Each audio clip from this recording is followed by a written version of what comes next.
Imagine a world where the very earth held secrets of civilizations long vanished, whispered down through generations like the soft rustle of leaves in an ancient grove. Tonight, we journey not to a place on a map, but to a story etched in the mind, a tale told by a philosopher over 2 millennia ago. We'll listen for the echoes of a grand city, a people of immense power and intricate design, whose legend has captivated hearts and minds across countless ages. What if the most enduring myth wasn't merely a flight of fancy, but a profound reflection on human nature, wrapped in the shimmering cloak of a lost island? Good evening, and welcome. As you settle into your space, allowing your breath to deepen and your body to relax, know that you are free to drift off to sleep at any point. This story is woven for your comfort, a gentle guide into the quiet realms of imagination, inviting you to rest as we explore the whispers of history. Our journey begins not with the roar of crashing waves or the distant shimmer of a fantastical city, but with the quiet contemplation of an ancient Greek philosopher, Plato. His words, penned onto fragile papyrus scrolls over 2,000 years ago, are the very foundation of the Atlantis legend, a story that has echoed through the ages, sparking wonder and curiosity in equal measure. Picture, if you will, the gentle sunlight of ancient Athens, perhaps filtering through the silver-green leaves of olive trees or illuminating a quiet courtyard where scholars and students gather, their voices a soft murmur, as tales of extraordinary scope begin to unfold. It is in 2 of Plato's profound works, the Timaeus and the Critias, that we first encounter the detailed account of this fabled island, a narrative that has since woven itself into the fabric of human myth. These aren't dry historical records as we understand them today, filled with dates and verifiable facts. Instead, they are philosophical dialogues, rich tapestries woven with narrative threads, where Plato often used myths and allegories to explore profound ideas about society, justice, and the ideal state. And among his most famous allegories, Atlantis shines with a unique, enduring brilliance, a grand thought experiment disguised as an ancient memory. It's important to remember this context, this gentle framing, as we step into its world. It allows us to appreciate the story not as a claim to be proven, but as a carefully constructed narrative, designed to provoke reflection and stir the imagination. Imagine the feel of the papyrus beneath the scribe's hand, rough yet yielding, the faint scent of the ink still clinging to its surface, an aroma mingling with the dry earth and sweet herbs carried on the Mediterranean breeze.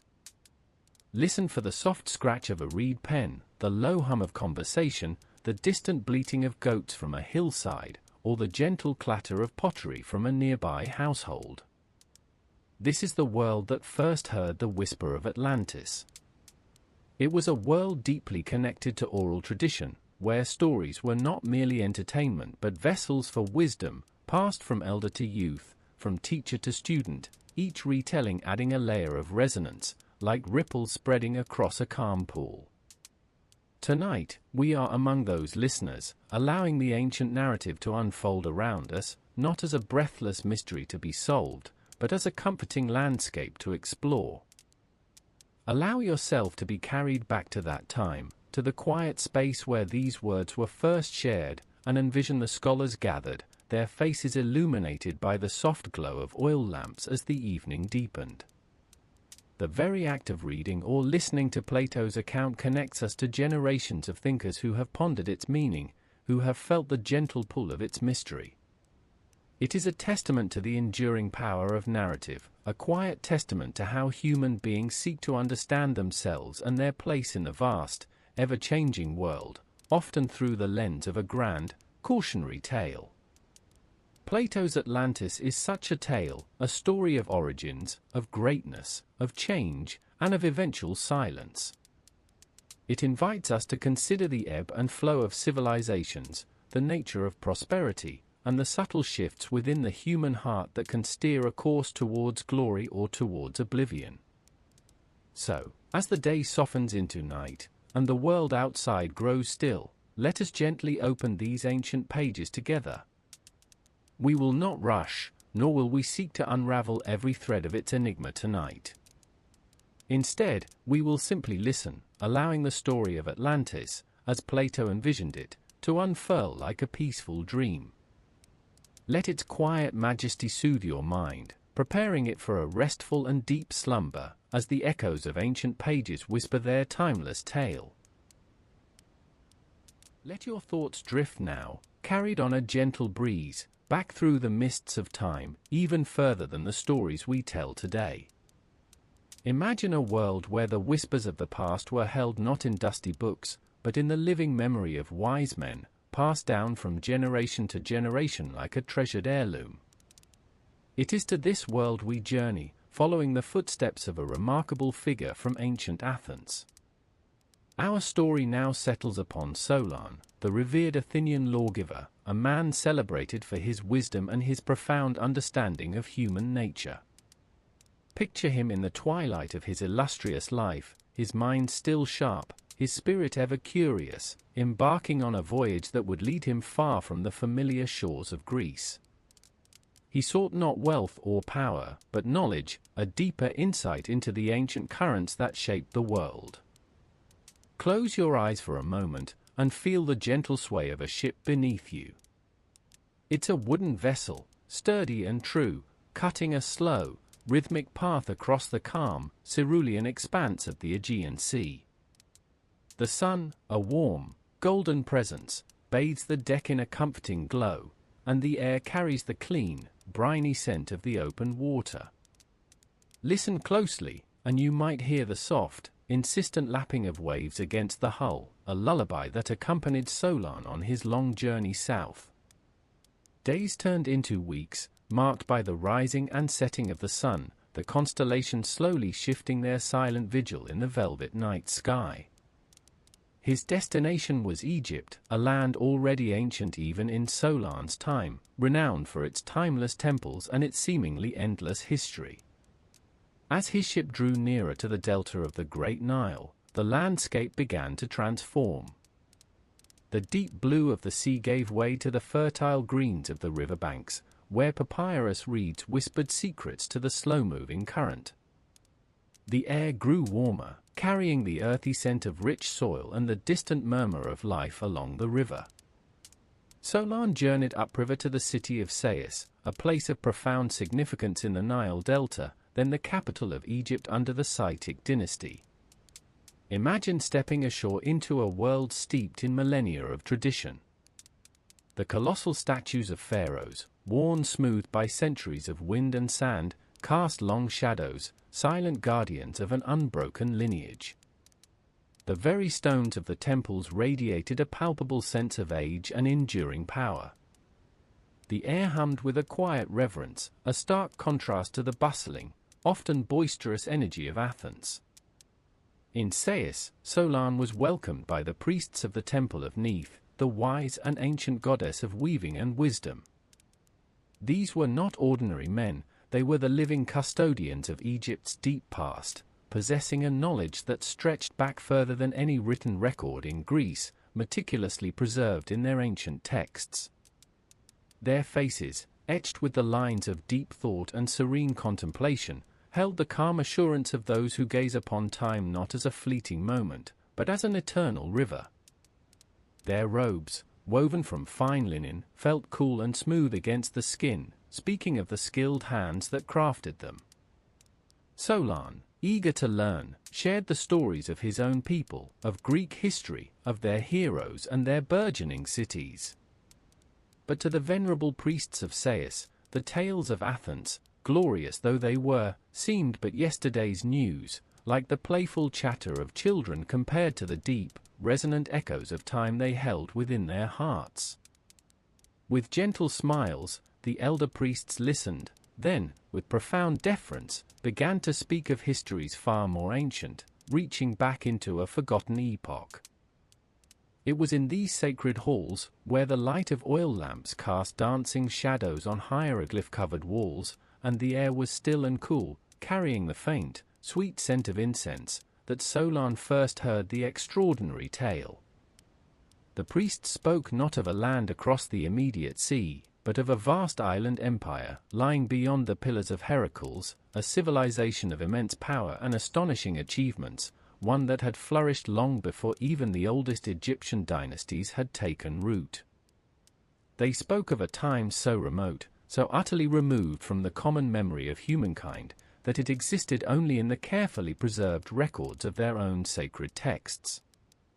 As the priests recounted these ancient narratives, their voices a soft, steady current in the quiet chamber, Solon listened with rapt attention, feeling the profound weight of forgotten ages settling around him.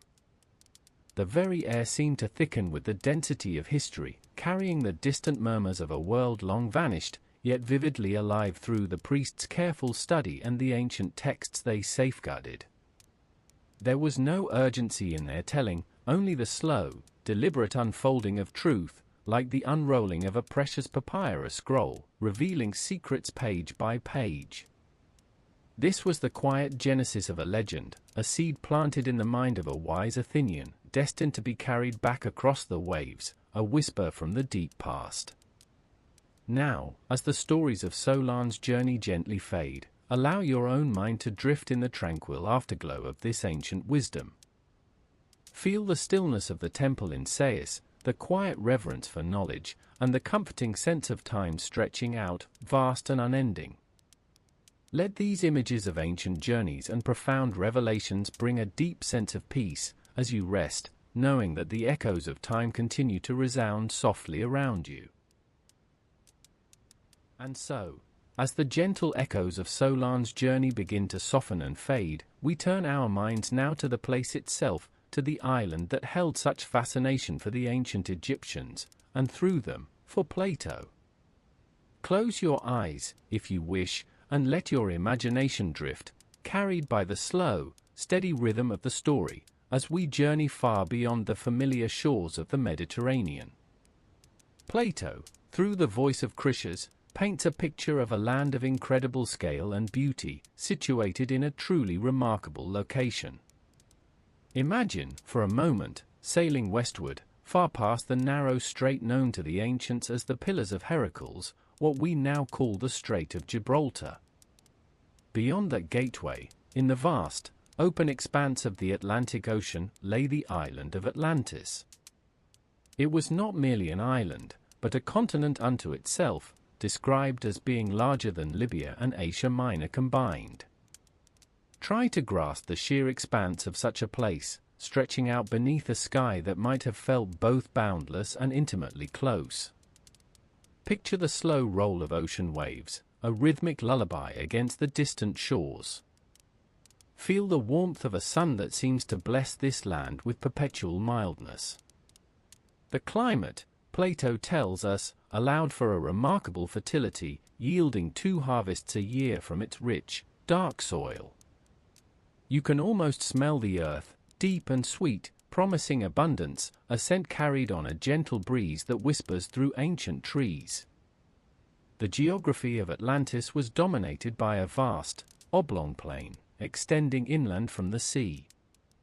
This plain, incredibly fertile, stretched for hundreds of miles, bordered on 3 sides by mountains that rose majestically. Imagine these peaks, their distant forms softened by a haze of sunlight, perhaps catching the last golden rays of a setting sun.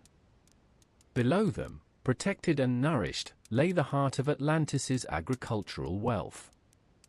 Here, the land was irrigated by networks of canals, drawing water from the mountains, ensuring that every corner of the plain received its life-giving drink. Listen for a moment, and perhaps you can hear the soft murmur of water flowing, a gentle, ceaseless sound of prosperity. But the island's bounty was not limited to its fertile plains. Plato describes a land rich in every conceivable resource. Think of the forests that must have clothed the mountain slopes and valleys, providing timber for ships and structures, their leaves rustling with a soft, natural symphony. Picture the lush vegetation, a tapestry of greens and earthy tones, where fruits grew in profusion, their skin smooth and cool to the touch, their taste sweet and nourishing. All manner of grains, vegetables, and herbs thrived here, cultivated with care and reverence. And then there were the more unusual treasures. The island was home to a variety of animals, both wild and domesticated. Even elephants, Plato notes, roamed these lands, their majestic presence adding to the sense of wild grandeur. The earth itself yielded precious metals, including gold and silver, but also a unique substance, a gleaming, reddish metal called orichalcum. This metal, said to be second only to gold in value, was not merely mined but dug out of the earth in many parts of the island and glowed with a fiery luster. Imagine the subtle glint of it, catching the light in a stream bed or on a rock face, a whisper of the island's unique magic. Beyond the raw materials, Atlantis was blessed with natural springs, offering both hot and cold waters. Imagine bathing in these waters, the invigorating coolness or the soothing warmth seeping into your very bones, a natural spa provided by the earth itself. The very air would have carried the fresh scent of water, mingled with the aroma of blooming flowers and the distant, clean tang of the sea. There were sheltered harbors and safe havens along its coasts, natural blessings that allowed for its naval might and for extensive interaction with other lands, while the island itself remained remarkably self-sufficient in its bounty. This was Atlantis, as Plato envisioned it, an island of immense scale, blessed by a benevolent climate, overflowing with natural resources, and carefully tended by its inhabitants. It was a land where abundance flowed as freely as the fresh spring water, a place where nature and human ingenuity worked in harmony to create a life of unparalleled ease and richness. Let that image settle in your mind now, a vast, fertile island, bathed in gentle light, its air filled with the quiet hum of prosperity and the soft rustle of leaves, carrying you deeper into a peaceful stillness. Picture now, if you will, the very heart of this island kingdom, a place where the divine and the mortal first intertwined, blossoming into a civilization of remarkable splendor. It was here, upon a central plain, that Poseidon himself chose to make his home, and it was his descendants who shaped the landscape with a blend of reverence and unparalleled ingenuity. Imagine this central island, not vast, but perfectly circular, nestled like a precious jewel within a series of concentric rings. Listen for a moment to the distant echoes of their creation, the purposeful sounds of ancient labor, not harsh or jarring, but a rhythmic hum of construction that spoke of patience and meticulous design. The Atlanteans, guided by the wisdom passed down through generations, carved out broad channels of water and raised immense rings of land, alternating them like a cosmic design. There were 2 rings of land and 3 of water, each wider than the last, encircling the central island where the royal palace and the sacred temple stood. Consider the immense task this represented, dear listener. These rings were not merely natural formations, but a testament to the Atlanteans' clever hands and their deep understanding of stone and water. They built bridges, spanning the watery channels, connecting each land ring to the next, allowing passage until finally, the outermost water ring connected to the vast ocean beyond. Through these carefully constructed channels, ships could sail, navigating from the sea directly into the heart of the city, bringing goods and people, yet all in an orderly, almost serene procession. You might almost hear the soft lapping of water against the polished stone quays, a gentle, rhythmic sound carried on a balmy breeze. And within this shimmering tapestry of stone and water, imagine a metal, precious beyond all but gold, unique to Atlantis itself, orichalcum. Plato describes it as having a fiery gleam, a coppery brilliance that caught the sun and reflected it with a warm, almost living light.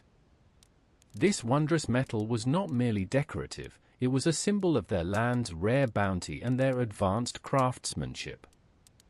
The entire circuit wall of the outermost ring was said to have shimmered with this orichalcum, its warm glow visible from afar, a beacon of their prosperity and power.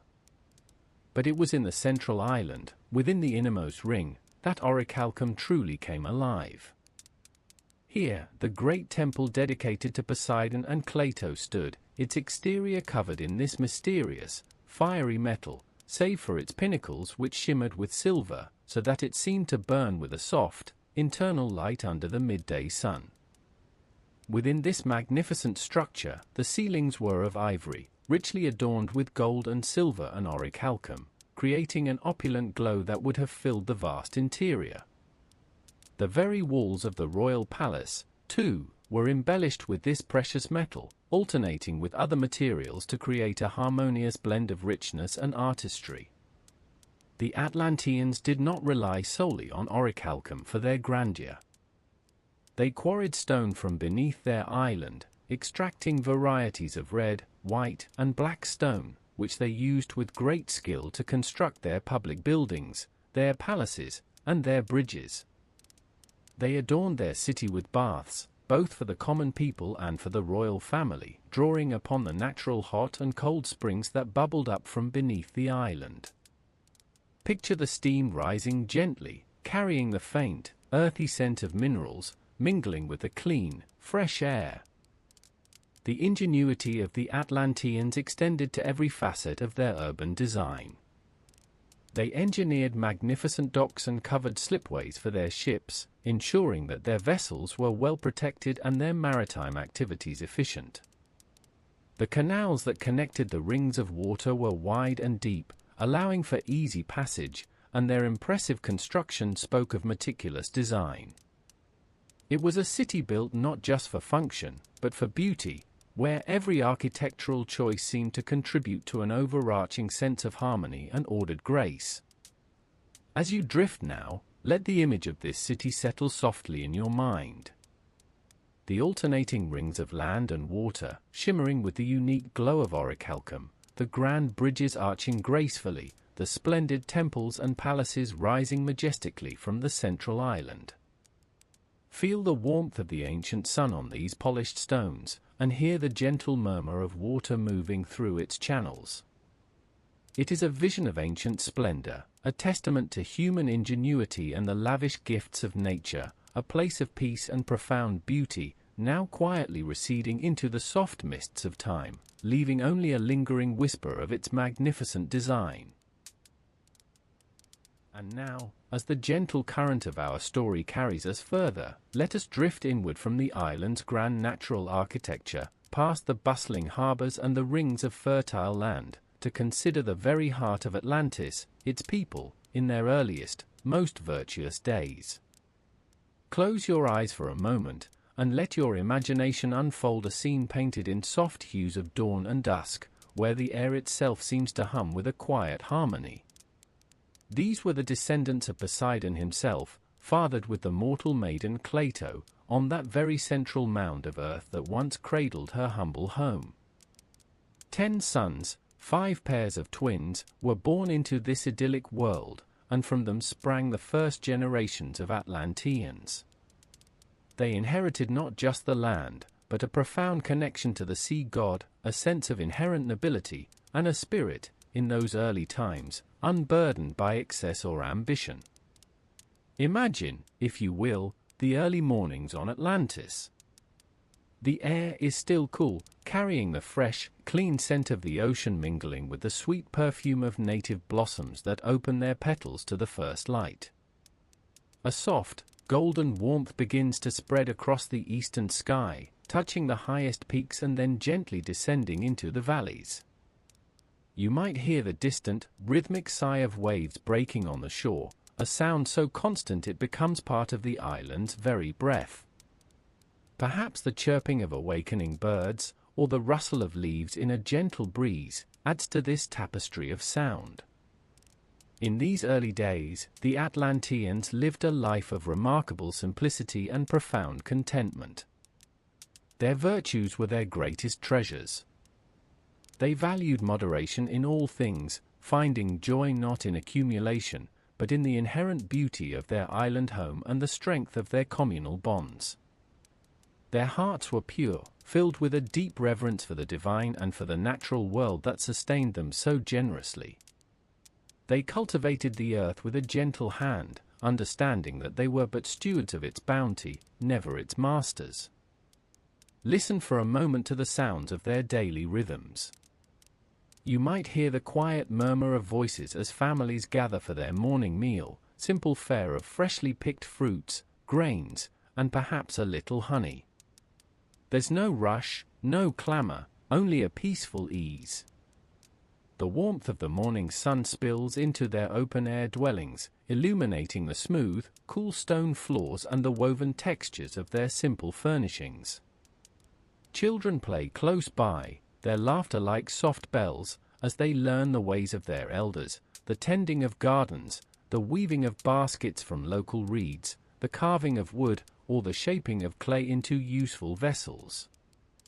Their days were filled with purposeful activity, yet it never felt like toil. There was a joyful engagement with their crafts, a meticulous attention to detail, born not of necessity, but of a desire to create beauty and usefulness. Picture the skilled hands of a craftsman, perhaps shaping native materials with care and precision, or weaving intricate patterns into a garment with dyes drawn from the island's vibrant plants. The air might carry the faint, earthy scent of damp clay, or the light, woody aroma of freshly cut timber. As the sun reached its zenith, casting dappled shadows through the lush foliage, there might be moments of quiet contemplation. Perhaps a walk through a sacred grove, where ancient trees stood sentinel, their branches reaching towards the sky like silent prayers. Or a dip in a crystal-clear spring, where the cool, refreshing water brought solace from the day's warmth. The sense of peace was palpable, a deep, pervasive calm that settled into the very bones of the islanders. Evenings brought a different kind of warmth. As the sun began its descent, painting the western sky in hues of orange and purple, the islanders would gather. Not in grand halls, but in comfortable circles, sharing stories, wisdom, and the day's gentle events.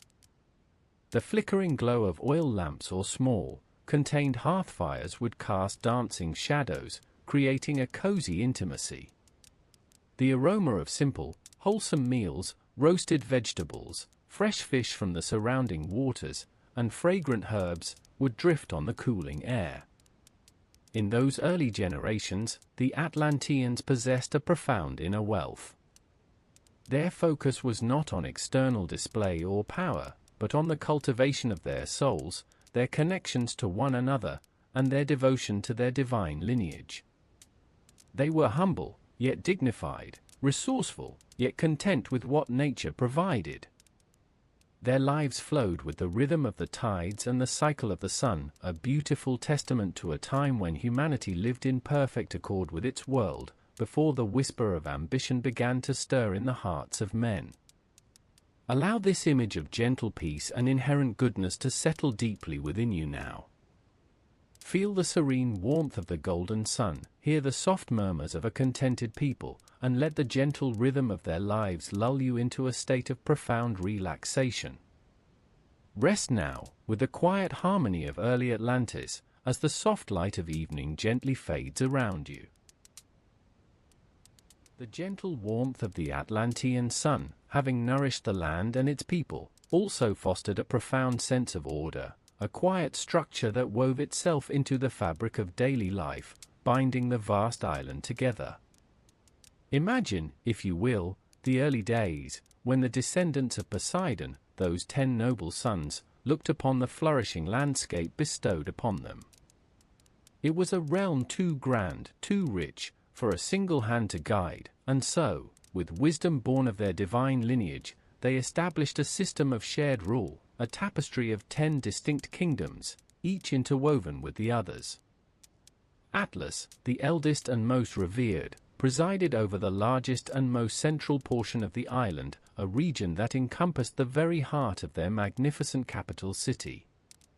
His 9 brothers, each also a twin from Poseidon's pairings, were entrusted with their own swathes of land, stretching outwards across the fertile plains and gentle hills.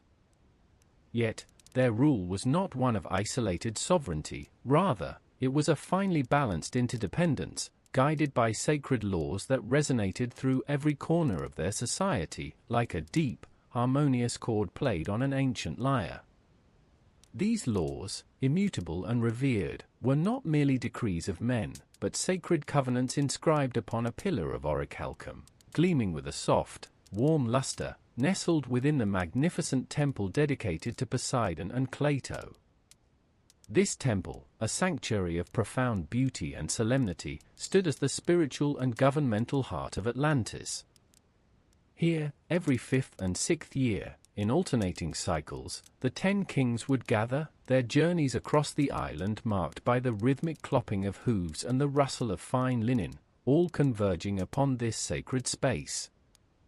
Picture the scene within the temple's hallowed halls, the air thick with the faint, sweet scent of cedarwood and a delicate incense, gently swirling in the golden light filtering through high, arched windows. Before their solemn deliberations could begin, a sacred ritual unfolded, a testament to their unwavering commitment to justice and their divine heritage.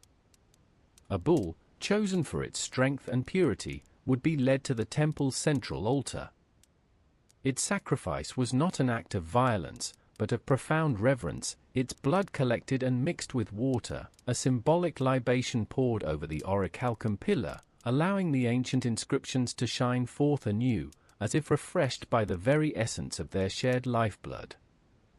Then, each king, in turn, would don the azure robes of their office, their expressions calm and resolute. They would partake of the mingled blood and water, a solemn oath upon their lips, swearing to judge justly, to rule with integrity, and to uphold the decrees inscribed upon the pillar. Only then, with their hearts purified and their intentions aligned, would they gather for their consultations, as flickering lamps cast long shadows. Here, with soft murmurs and considered words, they would consult upon matters affecting the entire confederacy, deliberating on questions of shared resources, military defense, and the delicate balance of their common welfare. The laws themselves were designed to maintain harmony, to ensure that no single king could wield absolute power over the others, and that the spirit of their divine ancestors, fairness, generosity, and community, would forever guide their decisions. They governed the distribution of the island's abundant produce, the shared use of the mighty canals, and the protocols for resolving disputes between the different kingdoms. Can you almost hear the low, steady drone of their voices, the rustle of scrolls, the thoughtful silences punctuated by the gentle tap of a finger, as they sought consensus, always striving for a peace that permeated every level of society? The wisdom of their ancestors was not merely remembered but actively lived. Justice was dispensed with an unwavering hand, yet also with a deep understanding of human nature, ensuring that the early virtues of Atlantis remained the bedrock of its governance. Each decision was weighed against the greater good, against the enduring legacy of Poseidon, fostering a deep and abiding trust among the people. There was a sense of profound security in this structured existence, a quiet assurance that the laws, born of the gods and upheld by their royal descendants, would always protect and provide, ensuring the rhythmic pulse of their peaceful lives. As the sun would set beyond the western horizon of Atlantis, casting long, purple shadows over the land, the kings would conclude their sessions, their hearts filled with the shared responsibility of their lineage.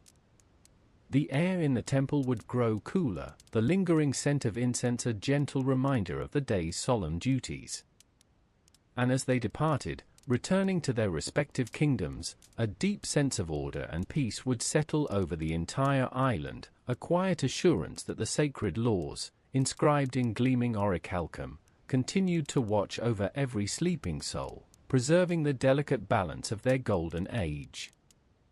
Rest easy, knowing that such ancient rhythms of order and shared purpose can drift into your own quiet dreams, a testament to the enduring human longing for harmony. As the Atlantean civilization flourished, nestled in its magnificent island home, its people lived a life sustained by both the extraordinary bounty of their land and the meticulous skill of their hands. Imagine, if you will, the gentle warmth of the sun as it rose each morning, casting long, golden shadows across fields that stretched like vast, verdant carpets. The soil of Atlantis, enriched by countless generations of natural processes and perhaps blessed by the very gods themselves, was remarkably fertile. It yielded its treasures with a generosity that knew no bounds. Listen for a moment to the soft symphony of an Atlantean morning. Perhaps you can hear the distant bleating of sheep grazing on lush pastures, their wool thick and soft, destined to become warm garments. Or the lowing of cattle, content in their fields, providing milk and meat in abundance. Plato tells us that the island produced all kinds of fruits and vegetables, and also grains, and wood of every kind. Picture fields of golden grain, perhaps wheat or barley, swaying gently in a soft breeze, their heavy heads nodding in unison, promising rich harvests. The air might carry the sweet, earthy scent of freshly turned soil, mingling with the delicate fragrance of blossoming fruit trees. Orchards, heavy with ripe fruit, would have been a common sight. Imagine the vibrant colors, the deep purple of figs, the shimmering green-silver of olives, the ruby blush of pomegranates, and the plump, sun-kissed grapes hanging in luscious clusters from ancient vines. These weren't just sustenance, they were a testament to the island's incredible natural wealth, cultivated with care and respect by a people who understood the delicate balance of their environment. The rustle of leaves, the soft thud of a ripe fruit falling to the earth, the contented hum of bees flitting among blossoms, these were the peaceful sounds of Atlantean agriculture. Yet, abundance alone does not create a golden age, it requires the skillful hand of humanity to shape it, to refine it, and to transform it into the comforts and beauties of civilization. This is where the craftsmanship of the Atlanteans truly shone. Their ingenuity was not merely for grand temples or majestic palaces, but permeated every aspect of their daily lives. Step with me now into a bustling Atlantean workshop, not a place of frantic rush, but one of focused, rhythmic activity.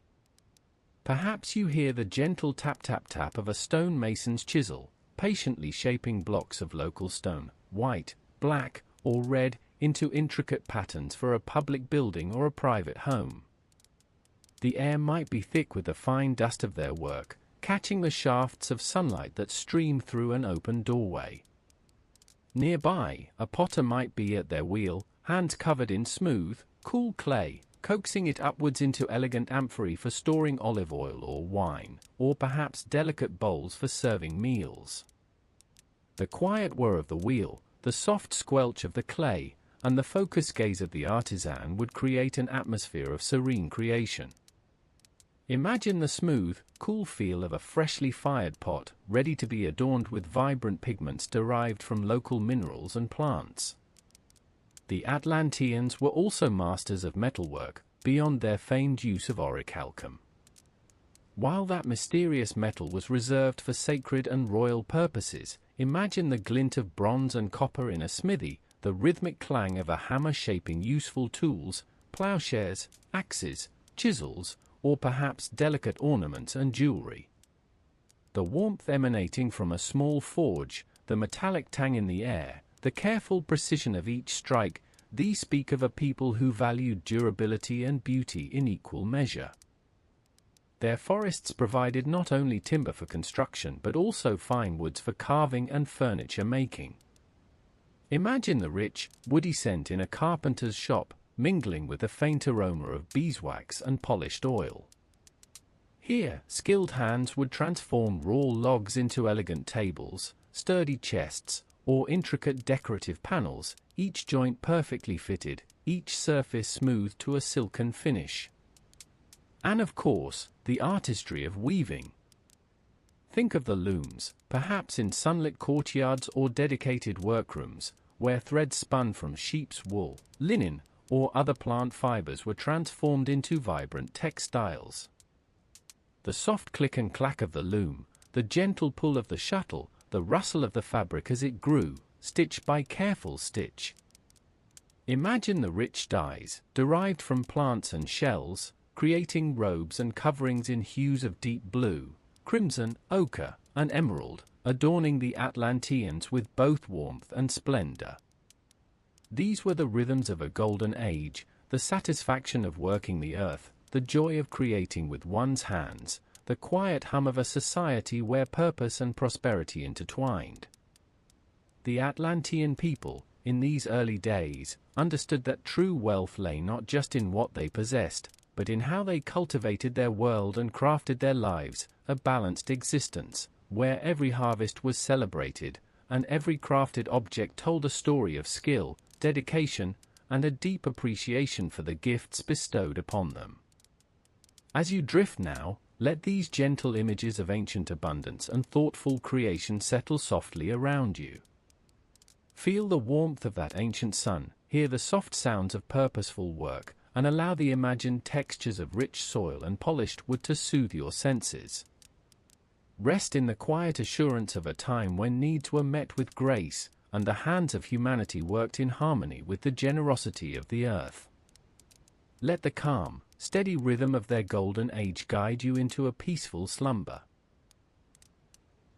And so, for generations, the people of Atlantis lived in a state of harmonious prosperity, their hearts attuned to the gentle rhythms of their island and the guiding wisdom of their divine lineage.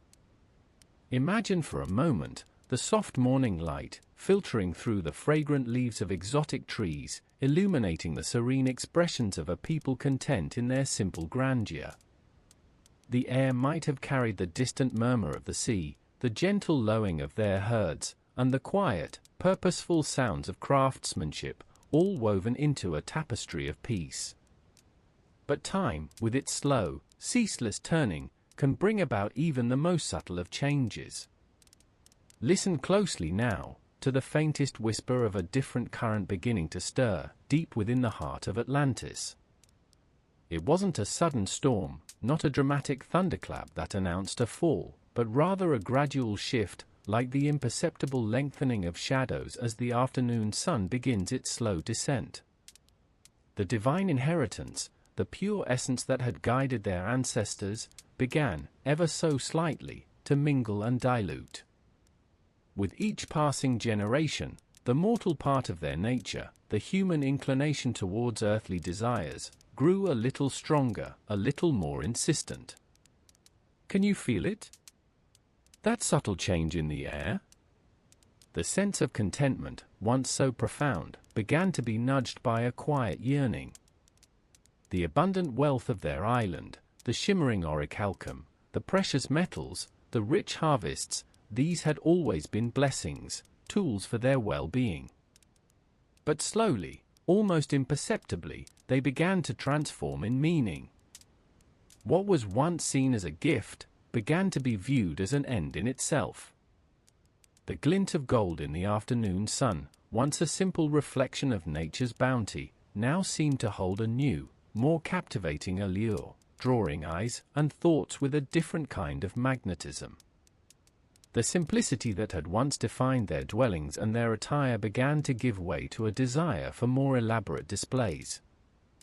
The gentle, earthy textures of natural fabrics were gradually adorned with richer dyes, heavier embroideries, and the sparkle of inset jewels. The very stone of their grand structures, once carved with elegant restraint, started to take on a more ornate, perhaps even ostentatious, air, reflecting an outward show rather than an inner grace. Imagine the subtle shift in the light within their temples, where once a soft, reverent glow had prevailed, perhaps now a more dazzling, almost aggressive brilliance began to shimmer from polished surfaces and ornate offerings. Their thoughts, which had long been centered on virtue, on the well-being of their community, and on their spiritual connection, began to drift. Ambition, a quiet, insistent hum, started to replace the gentle cadence of contentment. The desire to simply be to live in harmony with their island and its laws, slowly morphed into a desire to have more, to do more, and ultimately, to rule more. Their focus began to turn outward, beyond the shores of their magnificent island. The vast, open sea, which had always been a source of wonder and connection to the world, now started to be seen through the lens of expansion, of influence, of reaching for distant lands not merely to trade, but to dominate. The quiet strength of their early virtues, the humility and wisdom that had characterized the children of Poseidon, started to dim, like a lamp running low on oil. The clear spring water of their ancient spirit grew a little clouded, a little less pure. They began to forget the ancient ways, the teachings that emphasized moderation and truth. The wisdom of their ancestors, once a cherished inheritance, became a distant echo, drowned out by the rising clamor of worldly desires. Their hearts, once soft and yielding to the divine, hardened slightly, their gaze fixed on the material world, on power, on possessions. This shift, quiet and slow though it was, marked a profound turning point. It was a journey from inner light to outward glitter, from the gentle whisper of wisdom to the louder call of earthly might.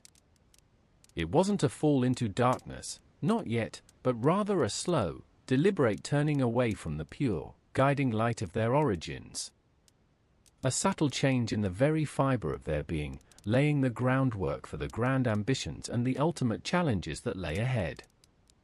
For now, let us simply rest with the image of this quiet transformation, as the memory of a golden age slowly begins to recede, carried away on the gentle currents of time. Feel the calm air around you, and let your thoughts drift with the soft, steady rhythm of your breath. As we drift back now, imagine the soft glow of a dying ember, its warmth still present, but its brightest flame now past. The children of Poseidon, once so attuned to the gentle rhythms of their island home, had slowly, subtly, begun to lose their way. The pure essence of their divine heritage, the quiet wisdom that guided their early days, had become diluted, like a clear mountain spring mingling with waters from a busier, more troubled stream. The golden light of virtue, though still visible, was now dimmed by the growing shadow of human ambition. From their magnificent capital, with its concentric rings of land and water, a new kind of power began to emanate. No longer content with the bounty of their own vast island, nor the respectful admiration of their neighbors, the Atlanteans cast their gaze outward, across the shimmering expanse of the sea. They sought to extend their dominion, not through gentle alliances and shared prosperity, but through a formidable display of their might, a desire to subdue and command. Imagine, if you will, the vastness of their naval fleet, not as a menacing shadow, but as an immense, silent procession on the horizon, moving with an inexorable purpose, carrying with it the weight of their changed hearts. Their ambition reached across the known world, subduing lands within the pillars of Heracles, extending into Libya as far as Egypt, and even into Europe as far as Tyrrhenia, like a slow, deliberate wave spreading across the ancient shores. Yet, even in that distant epoch, a beacon of different values shone brightly. Far to the east, nestled among sun-drenched olive groves and under the watchful gaze of Mount Hymettus, lay the ancient land of Athens. Not the Athens we know today, but an even older, purer incarnation, a civilization that, according to Plato, had retained the very virtues the Atlanteans had begun to lose. This ancient Athens, though smaller in scale than the colossal Atlantean Empire, possessed a strength of spirit, a quiet resolve that gleamed like polished bronze. They stood as the guardians of freedom, the defenders of Hellenic ideals, cherishing liberty and the self-governance of their people above all else. Listen closely, and you might almost hear the steady, rhythmic beat of their hearts, united in purpose, unwavering in the face of an encroaching tide.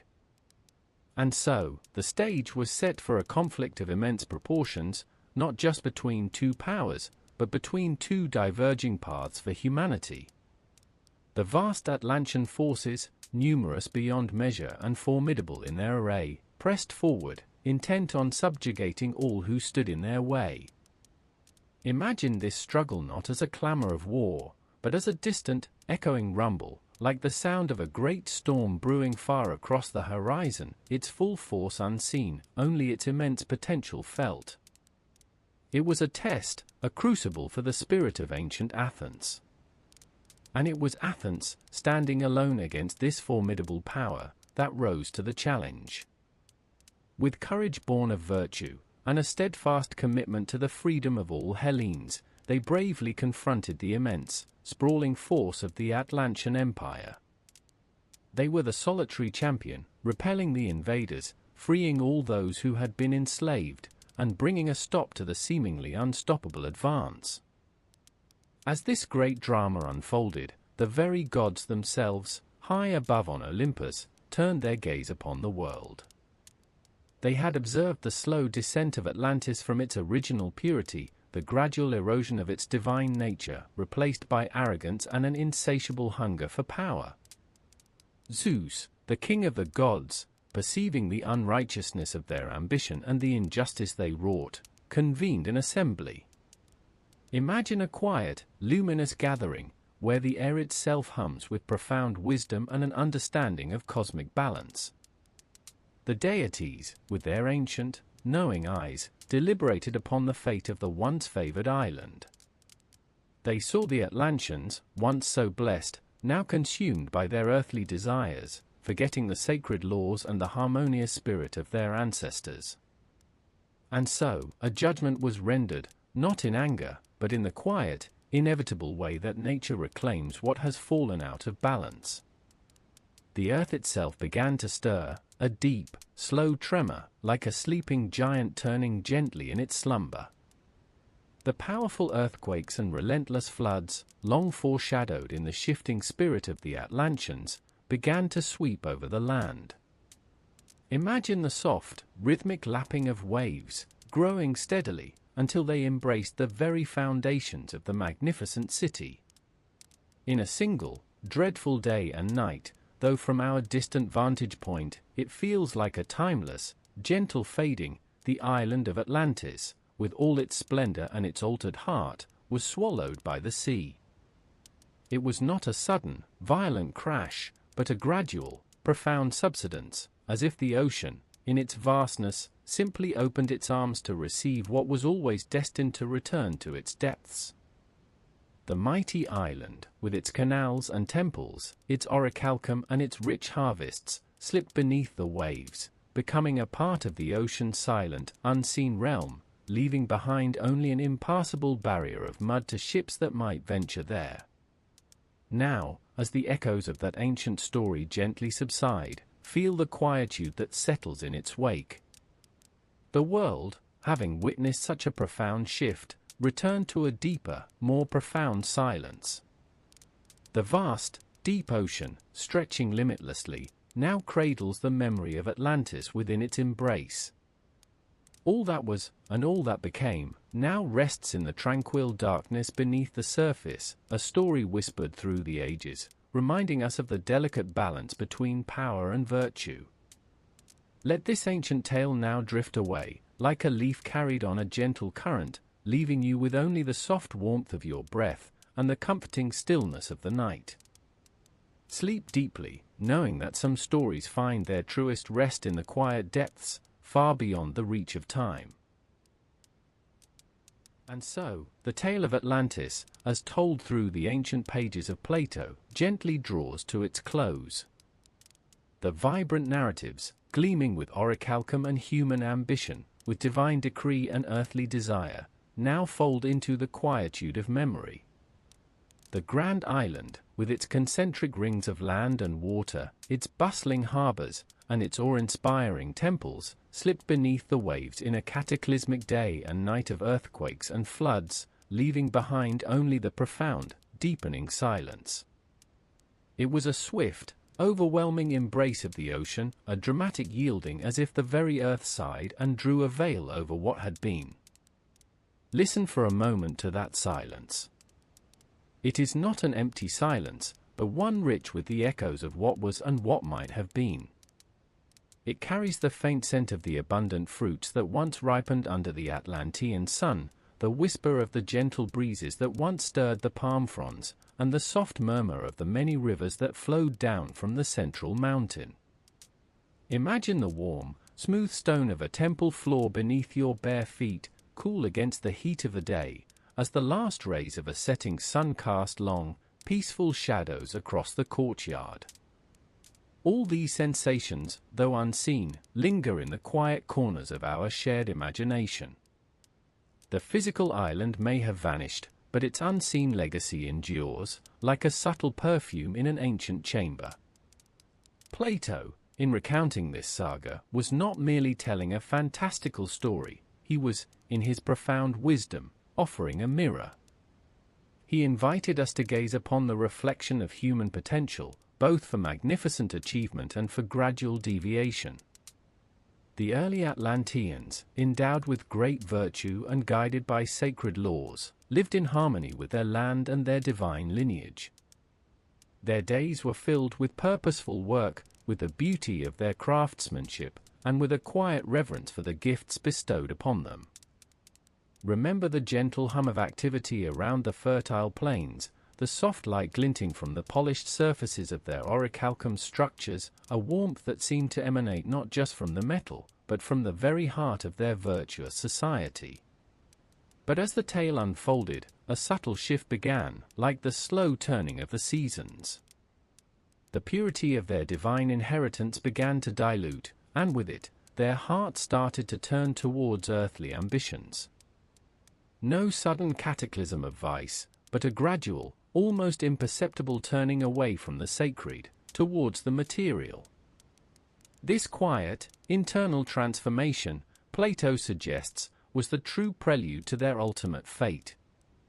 It is a gentle reminder that the grandest structures, the most abundant harvests, and the most intricate designs are ultimately sustained not by their material form, but by the spirit and virtues of those who create and cherish them. The silence that now rests over the place where Atlantis once thrived is not one of loss, but of contemplation. It invites us to consider the delicate balance between prosperity and principle, between power and humility. Plato's story, passed down through the ages, serves as a soft, reassuring whisper across time, reminding us of the enduring importance of inner wisdom and the fleeting nature of external glory. It has kindled curiosity and wonder in countless minds, inspiring dreams of lost worlds and hidden truths, yet its deepest message remains nestled within the quiet chambers of the human heart. So, let us rest with this thought, that the true treasure of Atlantis is not its lost gold or its sunken cities, but the enduring narrative itself. It is a story that breathes life into the very air around us, a gentle melody played on the strings of history and philosophy. It reminds us that even when all seems lost to the deep, the lessons, the reflections, and the quiet beauty of a tale well told continue to resonate. Allow your mind to drift peacefully now, carried by the soft currents of these ancient words. Feel the gentle warmth of an imaginary hearth, the faint scent of dry herbs in the air, a sense of profound peace settling around you. The journey into Atlantis has come to its tranquil end, leaving you with only the softest echoes, like distant, muted chimes carried on a gentle breeze. Let the final images be of quiet waters, of soft, shimmering light, and of the profound stillness that follows a story well told. All is calm now. Sleep now, allowing peace to settle deep.